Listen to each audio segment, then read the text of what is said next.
Hey guys, how are you doing? Seth Dunn, online body transformation coach, and doing another live video. I'm gonna start doing these live videos maybe between 1 and 2, and I'm gonna find like the perfect time so that I can let you guys know exactly if you want to watch these daily. If you want to watch the replays, you can go to my YouTube channel and watch the replays. I'll post them there. I've done 2 videos this week. One was on the best way to burn body fat.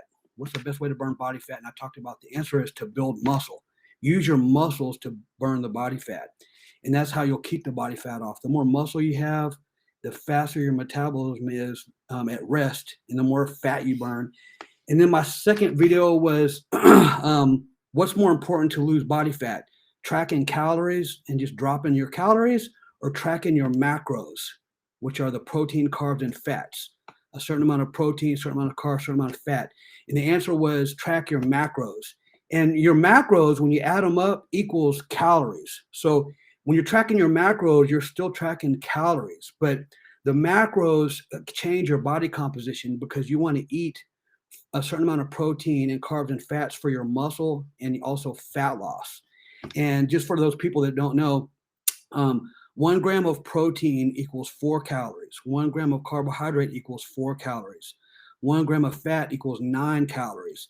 And so if you're eating 200 grams of protein a day, 300 grams of carbs, and 50 grams of fat, you can figure out the calories. The 200 grams of protein would be 200 times 4, which would be 800 calories from protein.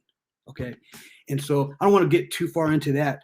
But this video is going to be about how do you continue making progress, because most people get discouraged. You know, they're 50 pounds overweight. They start doing cardio, cutting back on their calories. They drop 20 pounds, 30 pounds, and then their body stops, their body adapts, and then nothing happens anymore. And they do the worst thing is they try to drop more calories and do more cardio, and they're not tracking their macros right, and so their body catches on even more. They start causing metabolic damage because your body adjusts to whatever. It'll slow its metabolism down, and you'll start losing muscle, and blah blah blah blah blah. And so I'm going to make this video short too. I'm going to have a webinar coming up. If anyone's interested, just message me webinar, and I'll give you the date on that, where I go into great detail on everything that you need to do to do a body transformation in 3 to 4 months. But what I want to talk about is I want to give you an example of how to continually make progress after that month or after that 5 weeks when you stop burning body fat. The scale stops moving. You're not seeing anything happen. And I want to explain and give you an example. Let's say you got your macros down perfect. You go to somebody, some coach or someone that you pay $100 and get your diet mapped out for 4 weeks and the protein, carbs, and fats. So let's say you're 50 pounds overweight. You weigh 250 pounds, okay, and you should weigh 200. You're 50 pounds overweight, and you start off eating 2,600 calories a day. You're eating 200 grams of protein, 300 grams of carbs, and 50 grams of fat. And let's just say I write you up that diet, and I tell you to do 4 days of 20 minutes of cardio, work out with weights 5 days a week for an hour on weight, bodybuilding type workout to build muscle.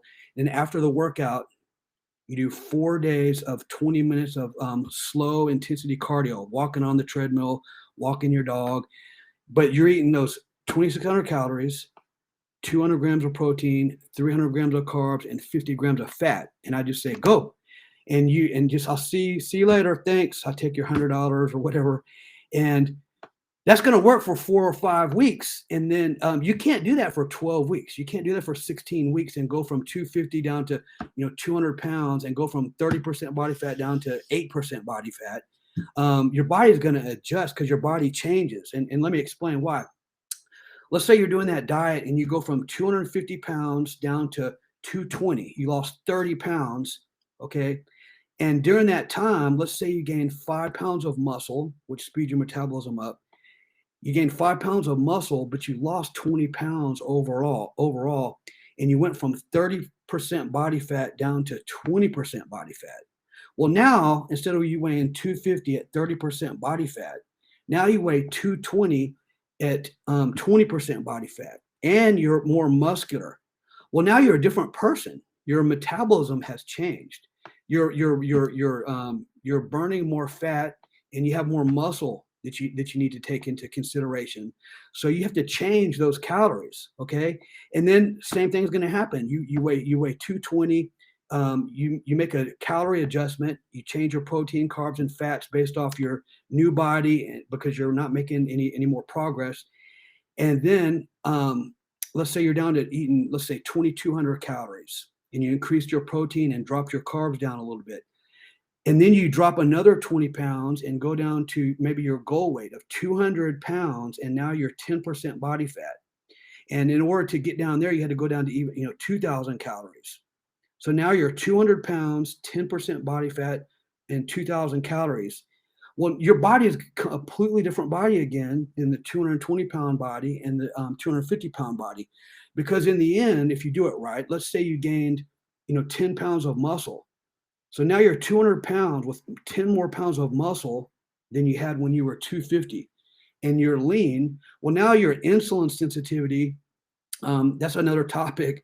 If you don't understand insulin sensitivity, it's a kind of a long topic I can't go into right now, but you're 200 pounds at 10% body fat, your body's going to be a lot more efficient. Your metabolism is going to speed up. And if you kept eating 2,000 calories, you're probably going to start losing muscle and losing weight, even if you stick to that. So you're going to have to actually come out of the diet and go and reverse diet and start eating more calories and more carbohydrates. And your metabolism is going to speed up even more, and you'll get even leaner. And the whole point of this video is what I'm saying is you can't just start with a certain calories, protein, carbs, and fats and just go for 3 or 4 months and continue making progress. You have to make adjustments.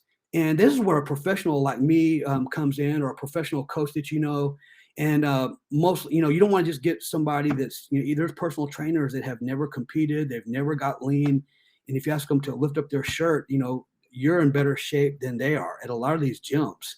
I mean, they went and got their NASM certification, and they have all the knowledge, book knowledge, but they've never done it with their own bodies. Don't go to them. Go to people that have, you've seen them. They have before and after pictures of themselves from, preferably bodybuilders or bikini or figure competitors that have competed. Those are the people that know how to do it because they've done it several times, and they can show you their pictures. This is how it's done, and they learn. And you have to know how to measure your progress also. And you can't just go by the scale. Like say you're 250 pounds and you go down to 220, you lost 30 pounds, but you were benching 300 pounds, or let's say you're benching 250 pounds at 250 body weight, and now you went down to 220 and you can only bench 150. You lost a whole bunch of strength. More than likely you lost muscle. So you can't just go by the scale, and that's why you have to go by pictures also. You take pictures of yourself every 2 weeks. If you're in competition, maybe every week, but just a normal person, like every 2 to 3 weeks. When you're losing weight, you're taking pictures and putting those pictures side by side. Also, you're testing your strength in the gym and making sure you're not losing strength. If you lose strength, that means you're losing muscle. So to analyze what's happening with your body, and this takes an experienced person that has done this before. If you've never done it for the first time, like I said, hire a coach, hire me, or get a consultation from me or someone else that's done this. And you need to go by pictures and weight. So if you're dropping weight, that could be good. You look at pictures. If you see that you're losing muscle, which you can tell by looking at pictures, especially with an expert eye that does this, then you can start adjusting your calories. Sometimes I've had people where I set them up with a certain amount of calories, and they start losing weight, and I'm dropping their calories down, they're losing weight, and they hit a plateau. And actually, because they're building muscle and their body's changing so much, I've had to actually go backwards and start adding in calories and cutting back on their cardio to help them lose fat. It's kind of crazy, but it all depends on how your body's reacting. But the moral of the story is you can't just start with a certain amount of calories and just stay there the whole 3 to 4 months. Okay, your body's going to adapt. You have to know how to make adjustments. And you can either adjust the calories or you can adjust the cardio. And whenever you start out on these diets, depending on how much body fat you have, if you have like tons of body fat, you might have to start off doing quite a bit of cardio in the beginning. But there's a lot of people that I start them out with the least amount of cardio possible. I have them do 4 days of 20 minutes of cardio, and they might stay there the whole time. That's all they do is 20 minutes a day for 4 days, and the other time they're lifting weights. But if they hit a plateau, I might add all I have to do is add 5 minutes to each day. Instead of doing 4 days of 20 minutes, I'll have them do 4 days of 25 minutes. I didn't change their diet at all. And then the next week they start losing a pound, 2 pounds of body fat. And then boom, they get stuck again. And then I can decide, do I want to drop down their calories or do I want to add cardio? And I make this judgment based on the pictures, their weight, and their strength. Okay. That's what you need to know how to do, is what's happening with your body. You have to know how to measure the progress, and that's how you do that. If you want to know, I also have a free PDF on a quick, easy way of checking your macros, figuring out what your macros are without using a food scale, without having to use a calculator or MyFitnessPal or any of those apps. Just message me macro help, or go to my Facebook profile and go to my website. And I'll have the freebie there, free cheat sheet macro guide if you want that. And also, if you want to watch this on the replay, go to my YouTube videos, because I'm going to be posting it there. And I'm going to be doing a question and answer soon. And so when people are coming on, I can see them coming on now, coming on my chat at the same time every day, because they're asking questions and answers. If you're interested in that webinar, message me webinar. And also put down in the comments when you go to my YouTube channel, put in the comments down below the subject that you would like me to speak on, or any kind of questions you have, and I'll answer you there. I hope this wasn't me talking too fast, and I hope you could understand that. And until next time, I'll see you in the next live.